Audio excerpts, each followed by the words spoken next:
Hey, Austin Distel here from Proof, and I just got done recording the training that you're about to watch. It's our 5 growth lessons that we learned going through Y Combinator, learning from Silicon Valley's giants like Facebook and Google and Dropbox and Airbnb. It was an amazing content piece. I think that you guys are gonna love this. I put all of my notes from Silicon Valley in this slide deck. I didn't hold anything back. Over 700 people tried to attend this live, but then something I didn't expect happened. So, you know how tech stuff goes wrong sometimes. I didn't realize that there's a 150 person cap on the webinar room. And so at the very end of this hour-long piece of content, we had a special offer that was only supposed to be for the attendees that watched it live. It was a free 30-day trial of Proof. But if you got denied at the door, the 550 people that got denied at the door because you weren't in the first 150 that were able to get in, I'm sorry. And I gotta rectify the situation. So what I'm gonna do is instead of redirecting that bonus link right now, I'm gonna redirect it tomorrow night at midnight EST. So you guys that are watching the replay, you are benefiting from my fail. And I hope you guys grow as a company. That's my goal, is that you guys grow as a company, whether that's through our training or if it's through our community or if it's by using our software Proof. I really hope you get a lot of value out of this lesson. So with that, let's go ahead and start the show.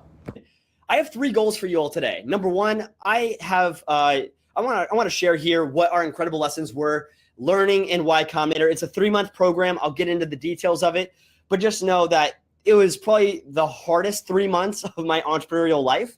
Long hours, learning from some of the most wealthy and most successful and not even the most well-known, because a lot of these guys are kind of under the radar, but they are absolutely intelligent. I was by far the stupidest guy in the room. But here's the cool thing. We're going to apply these 5 lessons to you. So I want to make sure that you get these by the end of today's 30 minutes. So today, right now, it's 2 o'clock for me. I want to make sure I wrap up here by 2:30 for you. I also want to talk about how we've applied these lessons to Proof. It's a 3-month program for us to find product market fit. And so over the course of 3 months, we did a lot of damage on that and really made some progress here. So I want to show you some of the ways we implemented the advice. Maybe you can use this as a case study to use in your own business. And finally, number 3, I want to leave you some actionable information and case studies so you can apply this to your own business. It will be recorded, so if you have to leave early, you can do that. But I am going to give you a special offer that's only for here, the live at the very end. So I'm going to share with you a special promo for Proof. If you guys wanted to give us a try at the end, just know that that's coming at the very end. All right, so let's go ahead and dive on in, guys. My name is Austin Distel, CMO here at Proof. Recently, we went through Y Combinator, the startup accelerator of the world, and we are just graduated back in May 2018. So after that, we moved here to Austin, Texas after raising $1.9 million in funding. I feel like what Y Combinator has been able to do is put investors on their heels more than anybody else can. There's this huge fear of missing out that all of these investors saw the same presentation. And these are, if you go through YC, 3 months of being vetted, then you are probably a pretty good bet for them that they're going to get a good return on their investment. So it is this one time when you say, I only have so much funding, then I want to be a part of that round here. So let me talk about Y Combinator here. It's pretty interesting, and our story is unique because when we first applied, we actually didn't get in. The quick background on Proof, we were running a membership company.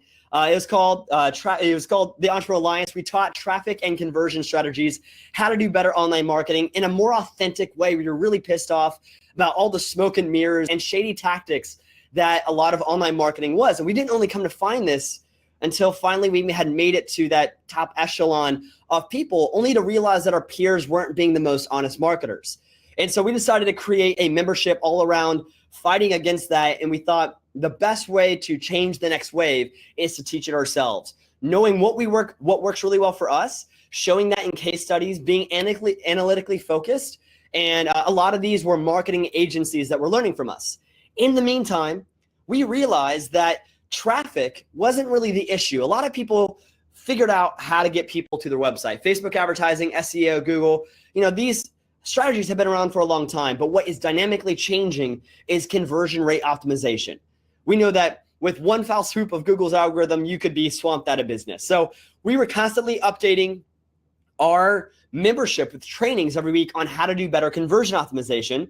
And that's when we stumbled after looking at booking.com, how well social proof, it's prevalent that booking.com spends more money than most of the travel companies online. They're able to outbid everybody because they can spend more. That's the secret to scaling, is if you have a really high converting funnel, then you can out advertise everybody else because those clicks turn into contacts and then into customers better than anybody else does. So we really studied booking.com. We broke all down their site and realized that they use a lot of social proof. So we started doing this social proof campaign, eventually put proof, we built proof because there's no viable option for us to try and go out in the marketplace and buy. So we had to build it ourselves, just as booking.com shows 15 other people just booked this hotel room. We made that. It worked. We were surprised it worked. We kind of thought it was a fluke. It doubled our conversion rate on our landing page and checkout. So we let our members try it. And guess what, guys? The members loved it too. So we decided to do a webinar. And on that webinar, 200 people attended. On today's webinar, we have like 700 people coming in from around the world. So it is kind of wild that this is almost 4 times as big as that very first one. And so here's the funniest thing, is that on that webinar, we didn't expect traction to happen immediately, but it did. 200 people attended. Out of the 200, 40 people paid $1,000 to pre-buy proof. We hadn't even built it yet, only for ourselves and a few people. We custom coded it on their site. That 40K was the initial launch pad. Within a few months, it basically grew and we applied to YC. That's where this full thing comes in. We thought, wow, guys, we have traction. We got up to about $50,000 a month in recurring revenue within maybe 5 months. We're like, guys, we have this amazing mousetrap. We spend ads. People love the product. It actually works. This is kind of weird that all of this is going according to plan.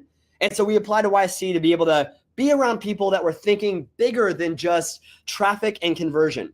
And so in the meantime, we went ahead and went out there, applied. There's 3 rounds. First, you send an application. Second one is a Skype interview. Third is you fly out to meet with the guys that do all of the rounds. And so we did that. We got in the 3rd round. We pitched them on the idea. And guess what? We fall flat on our face when Paul Graham asked the $1 billion question, how does this become a $1 billion company? He's like, it's amazing that you built this mousetrap. I see that you guys can execute, but I don't see the vision. How does this become a bigger business? Because we don't want first base hits. What we want are home runs. And so that's when one got denied, but luckily, while we got denied, we were not defeated. I'm seeing we're getting some errors here. Go ahead and refresh your browser if you're having errors. Sometimes if you're on your phone, Wi-Fi connection is bad, you'll be able to hop right back in and come right to this spot here. Also know that it is going to be recorded, so I'll send this out afterward if you guys are coming in late. But at the very end, I will be sharing a special offer that's only for the live attendees. It's going to be a free 30-day free trial to proof, just to give you as a little inside scoop into what's happening. So if you want that, go ahead, stick to the very end. If you guys need to leave for some reason, that's okay too. All right, let's go ahead, back to the show. In the meantime, here we are, guys. Harvard acceptance rate. Last year, 4.59%. YC acceptance rate, 1.5%. And we were part of that percent that didn't get in the very first time. We went all the way through 3 rounds at YC, all through 3 interview rounds to YC, got denied by Paul Graham when he goes, how does this become a $1 billion company? And so we had to go back to the drawing board. How does this become so big? What do we need to do different? That's not just about revenue, but actually creating a bigger market. And how does our product evolve over time? How do we grow a team? What's the big vision here? And so we came back with a bigger vision around personalization. How do we use what we are doing in conversion and helping businesses, because luckily the thing works, and how do we now use this foot in our door to help conversion across the entire marketing funnel, not just through widgets, but actually through AI. So we actually have 9 developers here on the team now that are focused on creating a machine learning algorithm and other things to make sure that personalization happens within the next year or 2. on your site where it's updating in real time based on who the visitor is. Maybe it's not just the website, maybe it's not just your emails, but there's a lot of things that we can affect here. And so that's really where the grand vision is going towards. So proof is the gateway into that. And that is the vision that got us here into YC. This is the team, guys. We had 8 of us go out to California. And I remember this moment very clearly. Dave went out with Chris and JP, pitched proof. I was watching Stranger Things season 1 last year, around this time. At midnight, I looked at my phone, got the text from Dave, we're in. I remember staring at my phone, and the person I was with said, well, why are you looking at your phone like you just found out you're pregnant? I'm like, because I'm moving to California. This is insane. I had no idea that my life was about to change so much, to move out with some of my best friends to California to learn from these Silicon Valley giants. And we pretty much lived on Soylent and Red Bull. You can see here that that's actually our fridge. You can see here the bottom photo is all of us. There's 150 in our batch watching presentations from guys at Google, Dropbox, Airbnb, and they're all teaching what made them work in such a vulnerable way. Here's the coolest thing. They're as normal, if not more normal than we were as a team. It was so refreshing to realize that these guys that created the huge companies, they're actually normal human beings that have iterated over time, over and over again. And so at the end of all of this, we worked a crazy amount of hours. You can see here, we actually bought a hot tub here. Me and Dave chilling in the hot tub because sometimes you got to get your face away from the computer screen. We also had this culture at after dinner every day. We would play Mario Kart or Super Smash Bros. And still today, it's part of our culture here in our office. We're now at 17 people, and we moved to Austin, Texas. This all led up to demo day. And 3 months, here's the idea. You go through YC, demo day is at the very end. And this was on March 22nd, 2018. Dave had the honors of doing a 2-minute pitch to 1,000 of Silicon Valley's most wealthy investors. And this included all the Shark Tank crew. This included Sequoia and Andreessen Horowitz, all these huge VC firms, all watching in person or Skyping in. You have 2 minutes to share your vision, where the founders come from, what you guys believe is your differentiator, how you found product market fit. And you can imagine how many times we rehearsed in the living room. And so at the end of all of this, here's the result. Oh, that's actually later. I have that as another slide.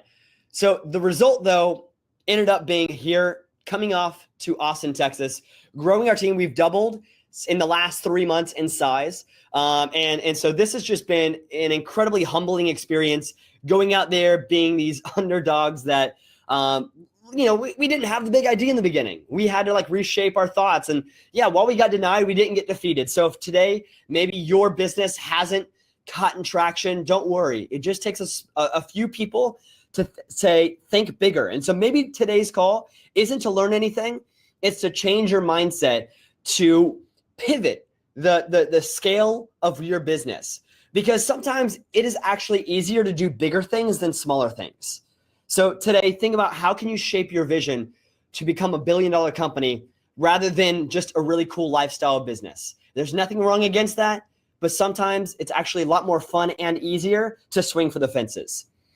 All right, so here we are, guys.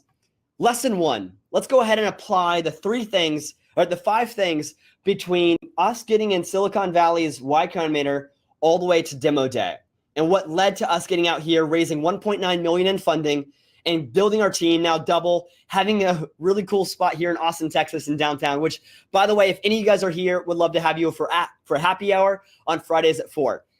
Lesson number 1, if you guys have notes, go ahead and take notes here. And let's go ahead and get a little engagement in this audience too. Press on number 1 if you all would like these slides sent to your email. Would that be helpful if I sent over these slides? Pedro says 1, Lauren, Megan, Tom, Shannon, Tim. Awesome, a lot of 1. So what I'll do is if you guys type a 1, I'll add you to the segment that gets the notes. Does that sound fair? Awesome. We'll go ahead and do that. All right, so lesson number 1, it's better to have 100 customers who love you rather than 1,000 customers who kind of like you. Let me show you a graph that represents this. This is from my journal, and this is what 1,000 customers look like, okay? You have on the scale love and customers. And all these vertical lines, I want you to think about are niches or segments, okay? You can have different verticals in your business. And so there's several different kinds of people that might buy from you. Now, out of them, it's kind of like you can be a master of all trades, or you can be a jack of all trades and a master of none. That's what we're looking at here, is you become this master of all customer types, or a jack of all master of customer types, but not a master of any of them. None of you just truly love you. You just serve all of them okay. So you might have a larger net of customers, but none of them are saying that you are a vital part of their business, that, if it weren't for you, then they wouldn't be where they are today. And that's what leads us to the other version. 100 customers who love you. And this is actually how you grow a large company. You can grow a medium-sized company, a good company, at 1,000 customers, but you can build a great company with 100 customers that love you. Because here's what happens. When you have a spike of love, and that love comes from a really good product market fit. All right, so if you are serving a very specific person, your product in a very specific way, they're going to love you more than anybody else because you're speaking their language, you're solving their unique problems, and so you're able to know why they need you more than anybody else. So when that happens, two things really come into it. Number one, you focus down and you can say, I'm best for this person. All of your copy attracts that. Number two is that when that spikes, past probably about the middle line, once you start getting in the upper echelons of love, they become evangelists, is what we call it. The NPS level is number 10, the Net Promoter Score. When that happens, virability happens, not from your marketing, but from your customers. And I'll get that here. We're gonna come back to that thought, that when your customers love you, they'll share you. When they kind of like you, they won't share you. And so if you want to grow a big company, how do you focus on owning one vertical first? Here's a really good way to think about this, guys. Paul Burchett, I want to make sure I say his name right, Burchett, would not ship Gmail unless 100 people love the product 10 times more than Yahoo and AOL. This is the guy that created Gmail. And obviously this is many years ago, but the concept still applies. How do you build something that is 10 times more valuable than your competition? And you can't do that by speaking to everybody. The riches are in the niches. How do you focus on one specific person?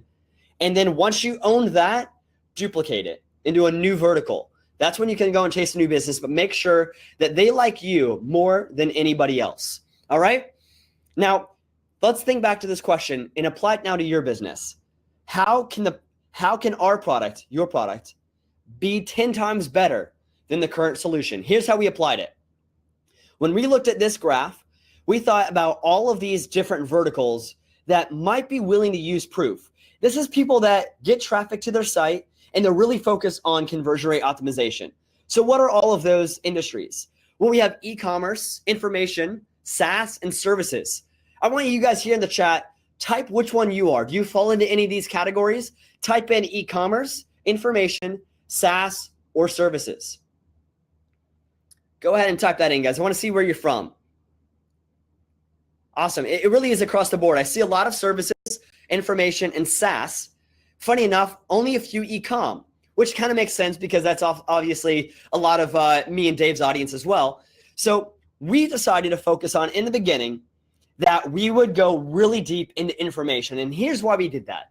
Digital products are often taught by influencers, and influencers teach all of the other industries. So we thought, what would be the waterfall effect? Who are the 20% of audiences in the world that would get us the other 80% of the audiences?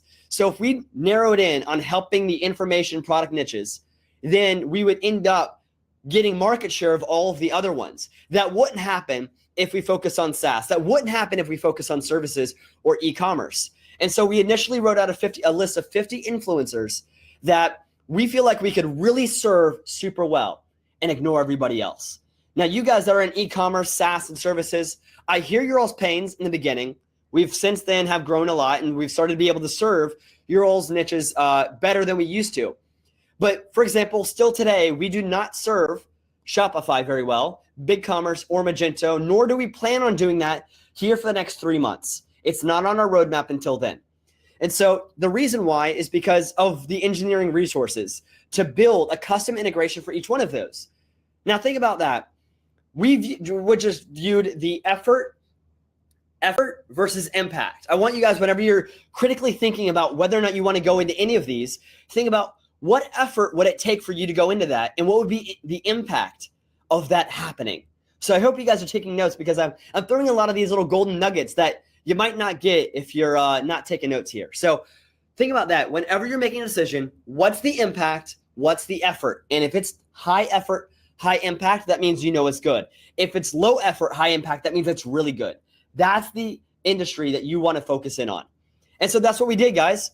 Since then, I want to bring up actually one other case study here is Gusto. They're Y Combinator alumni. We are actually a customer of them as well. And what they saw is their unique differentiator was design. They looked at the payroll industry, and it's very interesting that they realized most of the people in there were not the most tech savvy. Think about your HR person. They probably they probably don't think about tech as much, or they're probably not as easy at using software as maybe some of the other people on a tech team. And so that's what they focused on. How can we be the most easy to use, well-designed solution for HR, payroll, and benefits? And that's why, man, they really took over this market. I don't think that anybody can compete at the level that Gusto is doing. It's 10 times, literally 10 times better than any of the other solutions. So let's recap on what lesson 1 was. It's better to have 100 customers who love you rather than 1,000 customers who kind of like you. Lesson number 2, do the unscalable. It's really unique here that Airbnb, these are the 3 founders here. The Airbnb founders got into Y Combinator, and funny enough, they aren't all that techie. In fact, one of them is actually a chair designer. He went to school for industrial design, learning how to make chairs and stuff. And in the meantime, they came up with the idea during South by Southwest that there weren't enough hotel rooms. They decided to stay on airbeds. And literally from that, they got the idea of airbed and breakfast. From that time, they got into YC, got denied. Finally, they ended up selling their own version of Cheerios called Obama O's.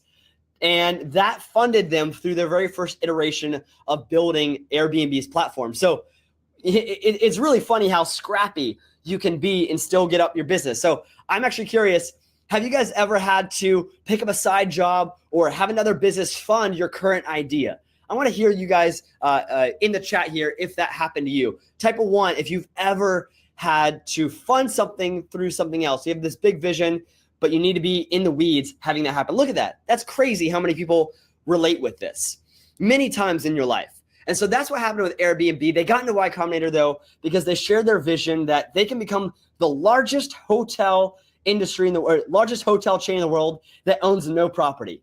How freaking fantastic is that? So Airbnb came over to Y Combinator, and Paul Graham's one of the mentors. He goes, guys, where's your market?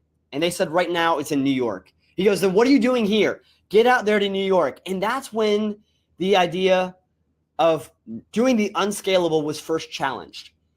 Because before Paul Graham brought that up, he actually, most of Silicon Valley subscribed to this idea that, you didn't want to ever be held back by your tech. That, what if one day traction hit and you weren't able to scale? So only do things that scale, only, have systems and onboarding practices and hiring and all of these marketing things that scale. And that's why a lot of people hate PR and one-time promotions in Silicon Valley. They don't like paid traffic. They like product-led growth. And so he goes, what are you doing here? You need to find product market fit, and your market is in New York. So go out there to them and find your market. So they fly to New York. They stay with their customers on using the platform Airbnb. They walk in the shoes of the people that would be using it. And then they realized one simple fact. The reason why traction wasn't hitting is that most people in 2008, when they first launched, didn't know how to take good photos of their homes. Can you guys imagine how bad the photos looked on iPhone 1s and flip phones, and probably even like uploading scanned photos to the internet? It had to look pretty bad and pretty sketchy, I'm sure, too. And so when they realized this, the Airbnb founders literally took photos for every one of their clients, walking down the roads in Manhattan, taking photos for their clients, for their new users, the host, and then uploaded that. And so Heather says something pretty funny here, an anecdote. An Airbnb photographer guy came to New York apartment for photos and made my tiny apartment look so huge. Heather, that's amazing, because he might even, when he told the story, might even be talking about you. How incredible is that? So when they realized that the average person doesn't know how to take good photos, they took photos of them. They go door to door in Manhattan, and they actually take photos of all their hosts. And it looks just like this, before and after. Pretty amazing difference.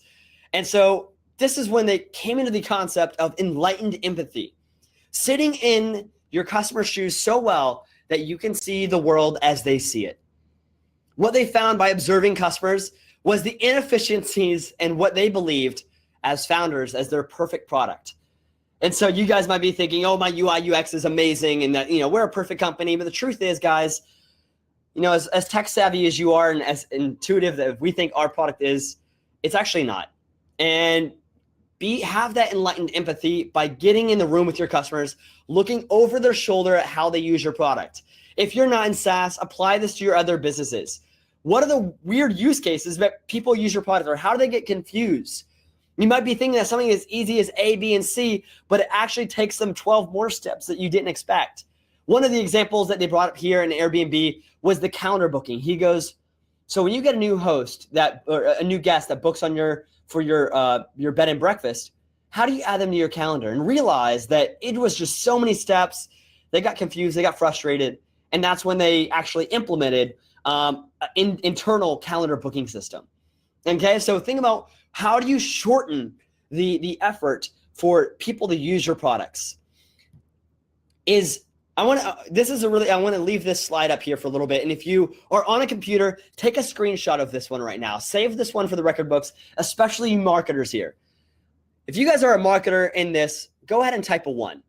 I want to see how many people, if you're a growth role or a marketer at your company, maybe you're an agency owner, maybe that's the service that you provide. But if you're a marketer, look at this, well over 100 ones coming in right now. If you're a marketer, I want you to look at this slide really intently, because I am the biggest marketer that I know. I obsessed with marketing and how we can automate things. But the truth is, sometimes just the idea of automating because it can scale is actually inefficient. Like, for example, this whole webinar that we're doing today, I could have spent a lot of time making all these cool webhooks and shit to, connect all the dots. The truth, honest, like, I'm just going to export a CSV and then send Joel an email after this.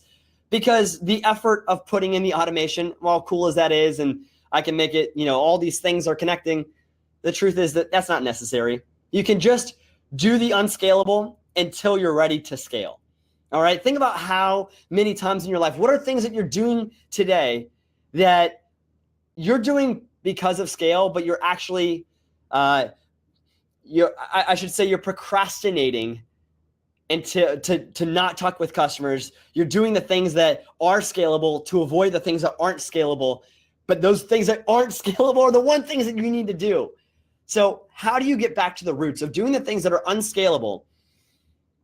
And so think about how we applied it here today. The plan. Over the next 3 months, between the time that from January to April, we had to throttle back on advertising. We had to stop scaling in that sense. We had to then spend our time, instead of doing advertising and constantly pushing, and many of you guys that are customers on today's call, because I know there's a lot of customers here that I want to share the notes with. You probably noticed that we scaled back on our advertising a ton. We went from spending $1,000 a day to about $50 a day very quickly. And so that's when we started talking with our customers, spending our time on that. And we honed in on improving the product based on what our customers are saying. We needed to find product market fit. And so that was all to ramp up for demo day. And after 60 days straight of working here, 8 people 12 hours a day, that's 5,060 hours of work on the product and talking to customers. You can imagine the growth that we had, not externally, but internally. The amount of empathy that we got with our clients, the amount of love that we actually fell in love with our business all over again. Because if you're constantly talking with customers, not over the phone and not even in person, you come to find that there's a disconnect there. And maybe you start building a product for somebody that's actually doesn't need it. So when you talk with customers, you come to find what are the inconsistencies between your thinking and what they need. So in that time, we reduced churn by 30%, which makes our average revenue per user much higher, which makes our ARR and our MRR, monthly recurring revenue, way higher. And we need to figure out at the end of 60 days, how do we spend the next 30 days ramping up now that we've caught some wind? All right. And so this is a really funny story. When we had to think outside the box, because there's no way that we're just going to spend $1 billion in a day just to try and get all these customers that we've been holding off on. There's no way that we're going to try and get on 15 different publications in a day and all this other like normal growth strategies. We had to think outside the box. And so we also knew that we wanted to focus on our customers, and we wanted a hockey stick growth. And it wasn't just going to come from new customers. It was also going to come from increasing the average revenue per user of our current customers. So how do we get expansion out of this as well? So we came up with this really unique idea. What if we created bobbleheads for every single person that helped us raise our MRR, have hockey stick growth before Y Combinator's demo day? We had like 32 days to make this happen from the day of launch. And so we did this really unique campaign. It was a huge success. What ended up happening is we grew our company by $42,000 of new MRR within 30 days. This is both new customers and expansion. Demo day was a huge success. We had a 2-minute pitch, a presentation to 1,000 investors in the room watching. Mark Cuban was in the audience, Ashton Kutcher was in the audience, and many other guys that you probably know. We got 198 likes, and here's how this happens. So Y Combinator does something pretty interesting. There's an app where everybody, all the investors in the room have a profile on this app, and if they like the presentation, what they do is give you a thumbs up. That then signals to Y Combinator that they want to have an interview with you and fund you possibly. Now, 1,000 other investors heard that same pitch. Can you imagine that they'd probably be on their heels if you say, hey, we have a $2 million round or a $1 million round or even a $500,000 round? They are instantly on their toes trying to get in that round, especially if the pitch is really good. So Dave ended off the presentation with a great line. He goes, if you guys believe in our vision and if you like where we're going, come meet me outside. I'm the tall guy. And you guys can maybe see how tall Dave is. Dave is actually 6'8".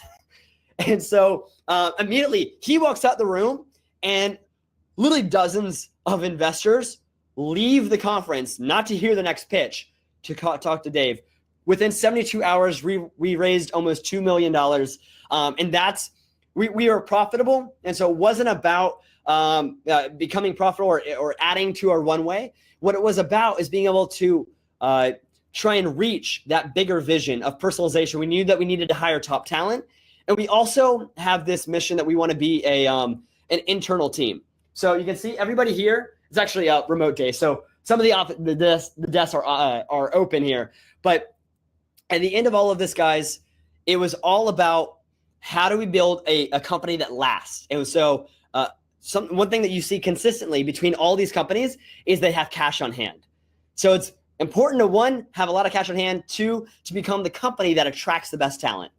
And so that's what we were able to do here with going through Y Combinator. That's how it impacted our lives. I want you to think about this. One last question again.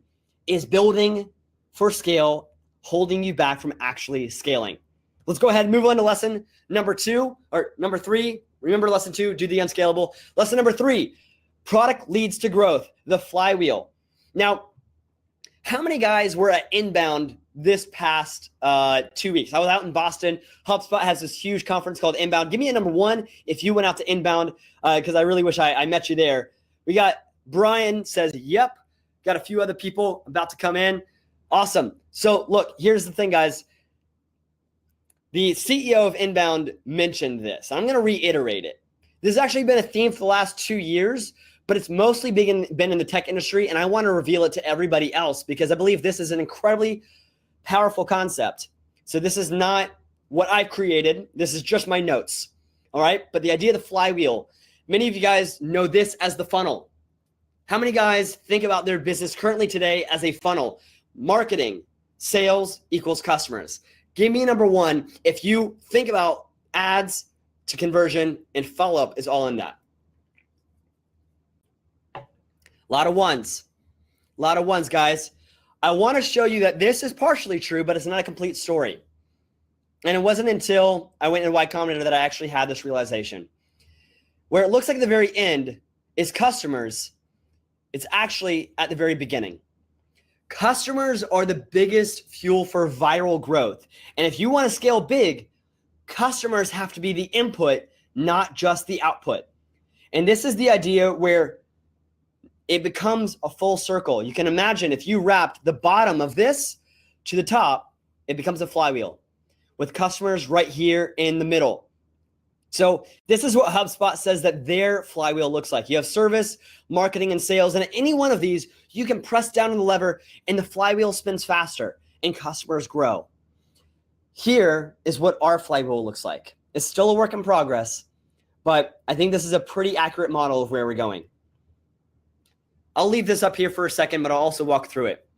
For growth to happen, for this growth machine, if we look at our entire company, not just our product, as a growth function, then what are the levers that will make that growth function spin faster? All right, so number one, we need users. If we get those users, higher conversions, we'll get a lot of conversion data. With that data, we're able to make better products for conversion rate optimization. Through multiple split testing and seeing this over time, we're able to then give a better product, and that attracts more users. Here's the cool thing is also on our product, we have some branding, and I'll get into that in a second too. And that branding allows for more visibility, which creates more customers as well.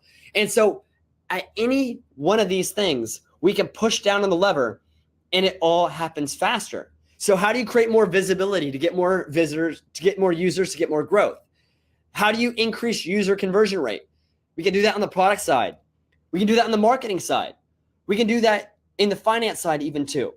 You can use that conversion data to make it spend faster as well. So we have a few data scientists on the team that think about every day, how do we collect the right data to optimize your site for conversion? So as all of these things spend faster, everybody on the team knows where they can push into this. It grows and grows and grows. It's product-led growth. I want to think about this. Drew Houston from Dropbox. Online storage was a hot topic back in 2008. It was in Dropbox's entire business. And then Apple in 2008 released iPhoto. And at the same time, Google released Drive. And instantly, after teams have been made, money put into building this product for hosting files, photos, things on the cloud, here comes the two biggest players in the market that literally offered your service that you're having people pay for absolutely for free. And so Drew Houston realized instantly that photos and B2C file uploading were dead instantly. All that money, all that time, effort was instantly dead. And so rather than trying to compete in business to consumer, Dropbox moved all of their resources to helping enterprise clients and let B2C drive the individual adoption, because we know if individuals use something, their companies will eventually use it too. And so how did they create this product-led viral growth? They had an invite a friend function. Whenever you come in, if you invite a friend, you'll get 10 gigabytes of free cloud storage. And that just exploded Dropbox. And today, most of their revenue is generated through enterprise, but a lot of their growth is generated through B2C. If you can get the people at a company to subscribe to the product, they'll people at the company will eventually subscribe as well. So think about lesson number 3, guys. How can you apply your product?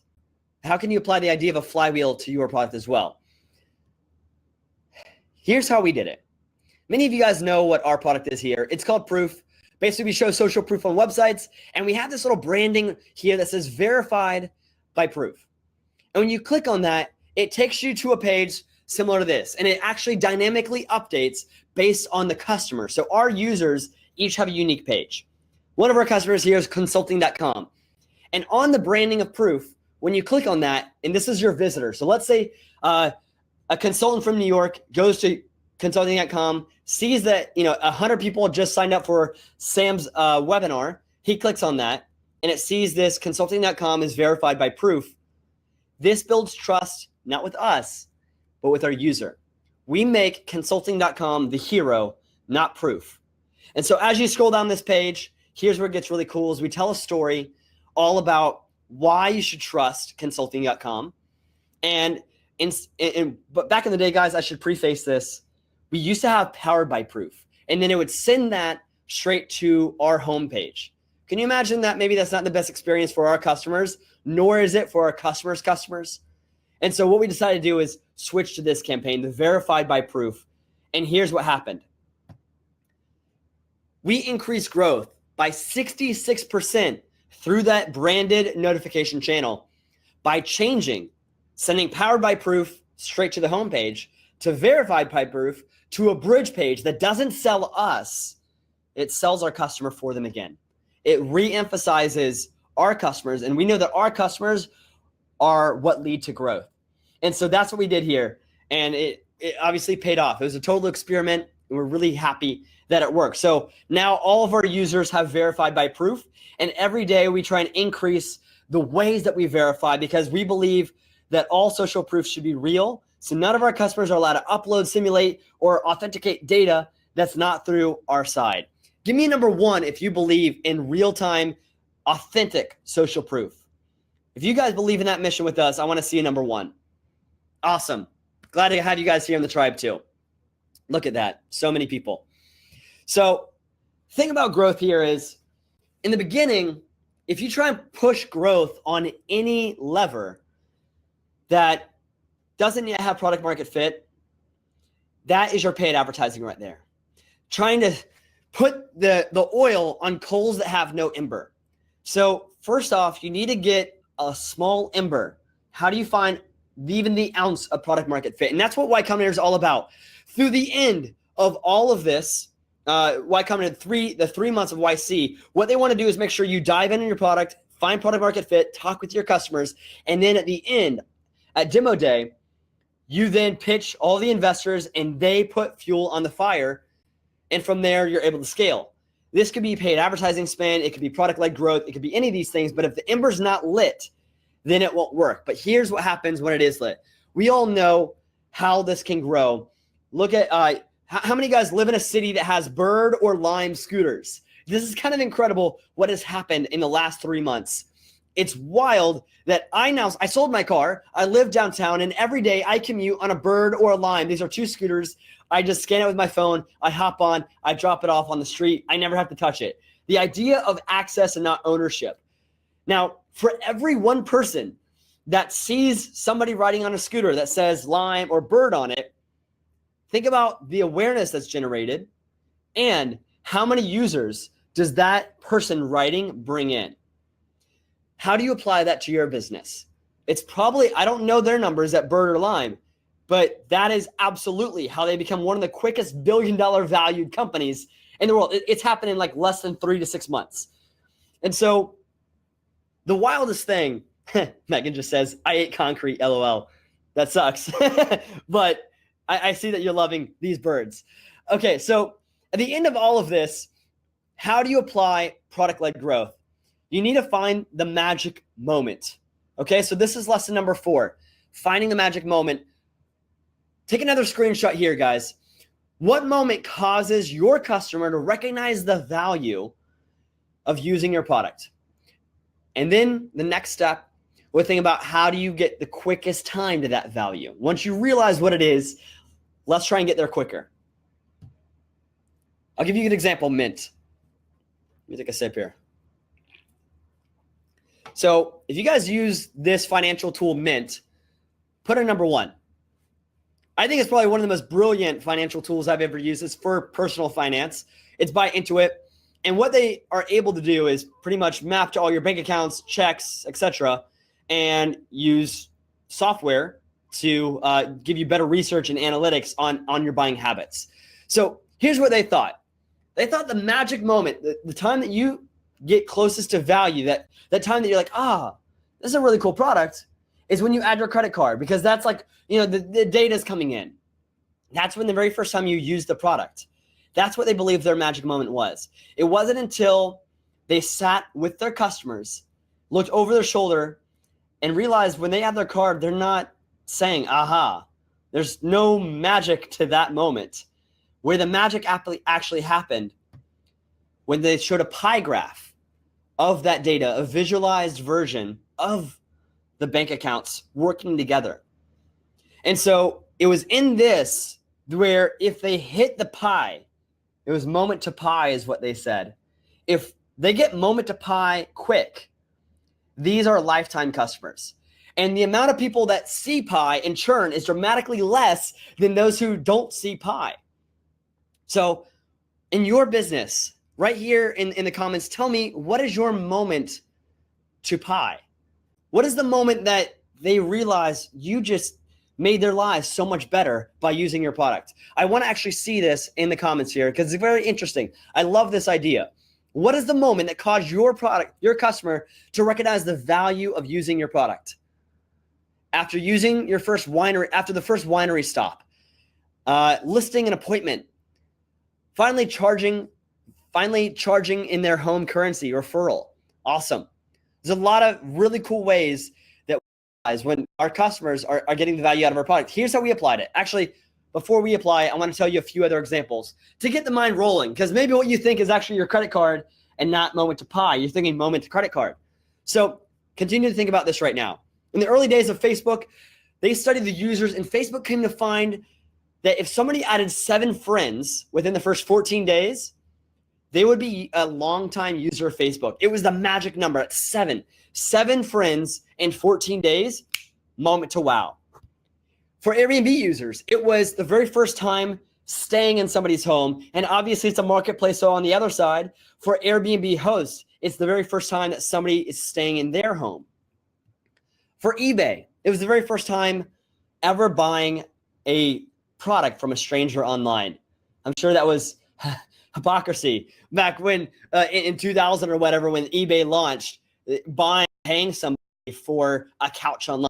The weird thing, but when it happened, when that trust was built and they actually purchased the product, that's when aha happened. And now they're much more willing to purchase, and the activity, the number of engagement goes up like crazy. So what is the moment that causes your customers to realize the value of using your product? For us, we believed it was launching a new campaign. So all of our effort on marketing, on product, on finance, on customer success, it was all to drive this action, to launch a new proof campaign. We thought here that the magic moment was the aha was basically putting in your credit card.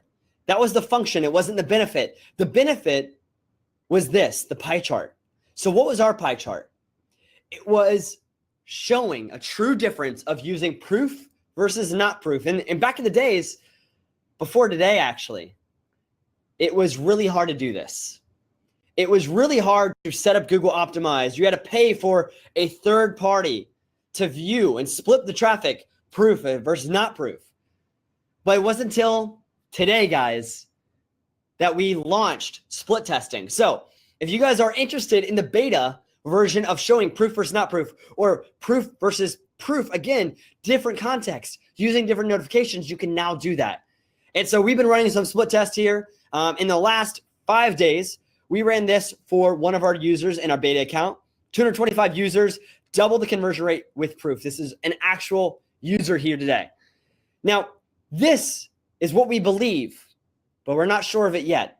We're trying to still find what is our magic moment.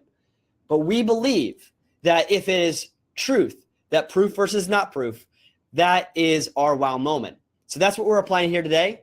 And this is what we're hoping for. Finding that magic moment.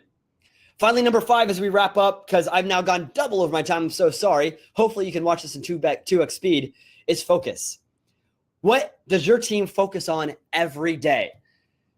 Now, here's the thing is, as you grow your team, now our team is at 17 people. As you have to rally the troops around goals, it's really reasonable for example, for finance to have a profit goal. It's really reasonable for marketing to have a new user goal. Very reasonable for the success team to reduce churn. And all of those goals is a KPI that each one of them should focus on. But here's what happens. As you grow the team, they're all going off in their own directions, and sometimes they collide. Sometimes when I want to raise my ad budget, finance is like, no, we got to be more profitable this month. And so if we're all trying to grow a company, but we're not sure what KPIs we all need to hit, we end up actually just being suicide and not homicide by the market. That's the biggest thing that leads to startups not working. It's actually internal killing yourself internally versus externally, suicide versus homicide. And so rather than have all these fish chasing their own KPIs, you have to get on one common goal. Now, one really good common goal here that we've tried a few. We once had a revenue goal. We said, if we can get up to 50,000 MRR, then we're going to get a Tesla. And we did that. In fact, it was last summer. We hit the 50K MRR goal because everybody was focused on that. We're like, success. How can we get trial conversion rate up? For marketing, how can I get new trials every day? For finance, and they were thinking like, what is the best place to put our resources for the most amount of revenue? Where can we reduce expenses in all other places?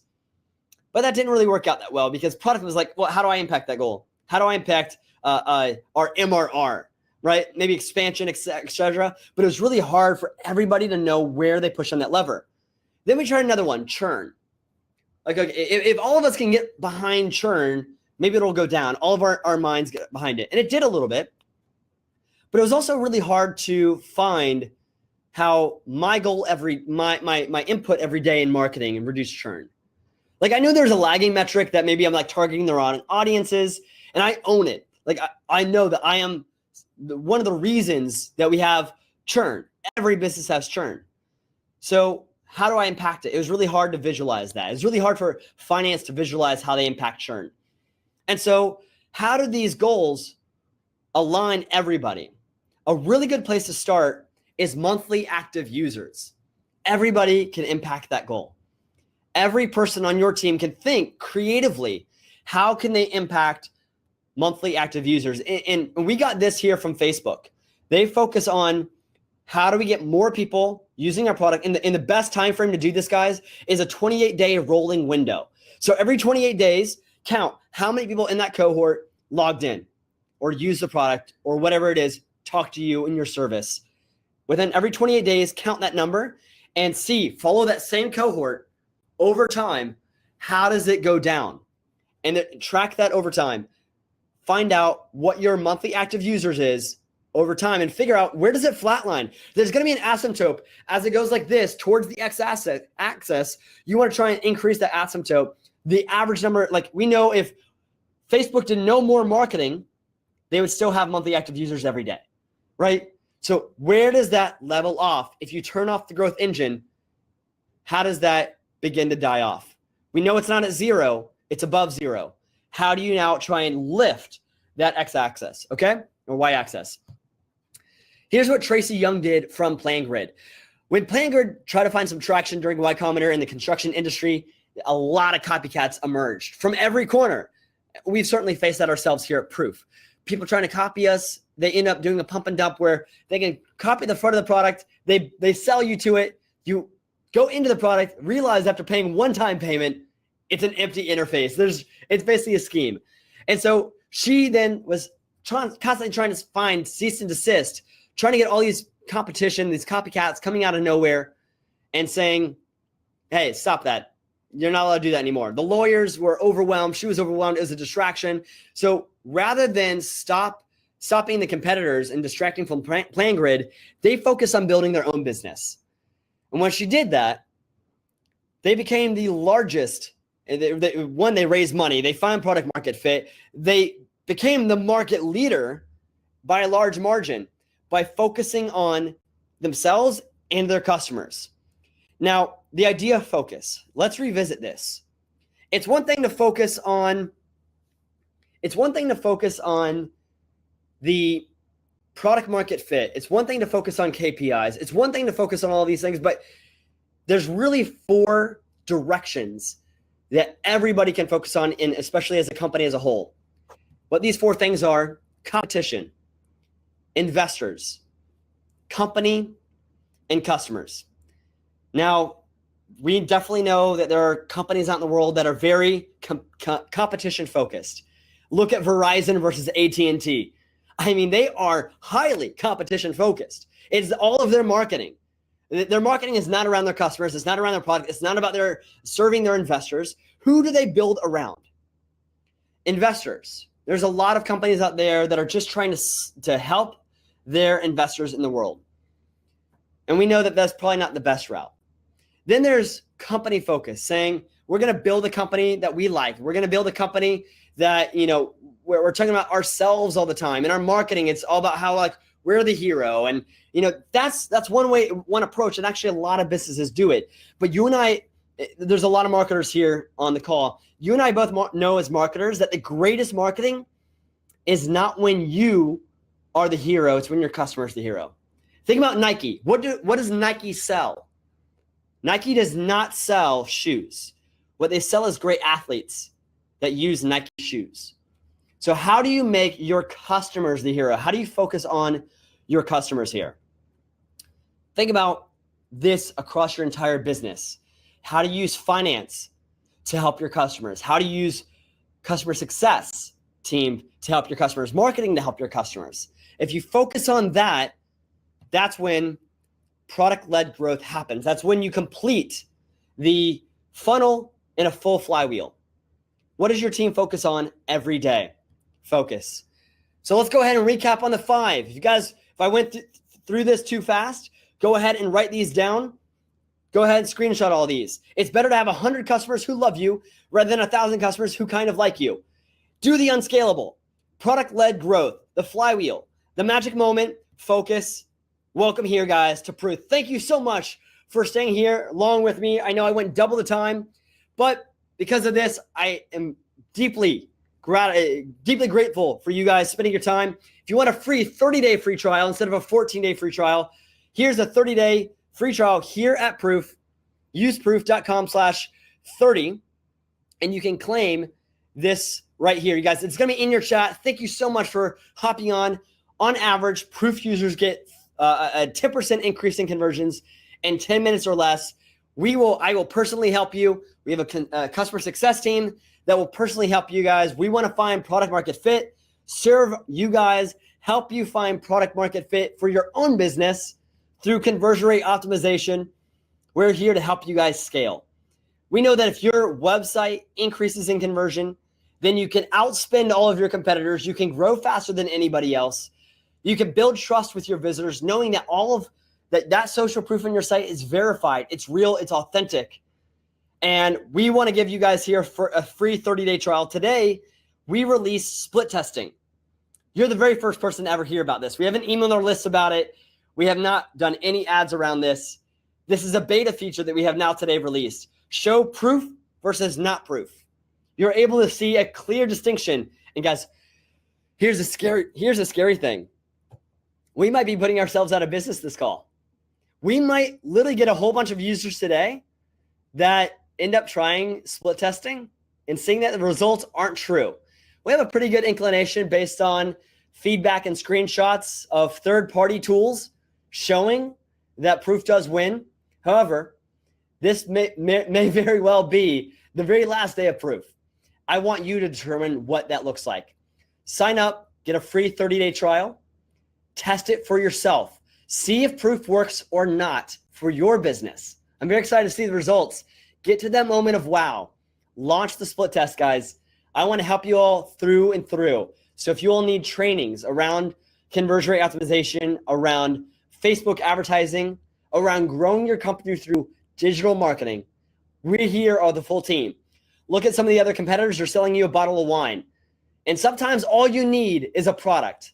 But if you want a full-blown experience, if you want a team of 17, if you want me, your sommelier, to teach you on how to do these things, I'm going to give you guys access to our courses on Facebook advertising, on how to do webinars like ours today, how to get 600 attendees to hear about your product, how to do that correctly. We have a whole course on that within Proof. We have a whole course on how to do Facebook advertising. We have a whole course on conversion rate optimization. All of these here are free for you inside of Proof. It's not just a product, it's a full-blown experience.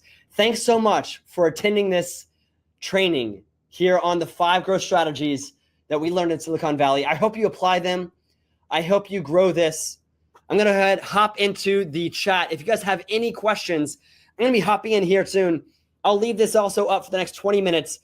But guys, this will go down at midnight. So if you're watching the replay, I'm sorry, you're out of luck. You should have come on live.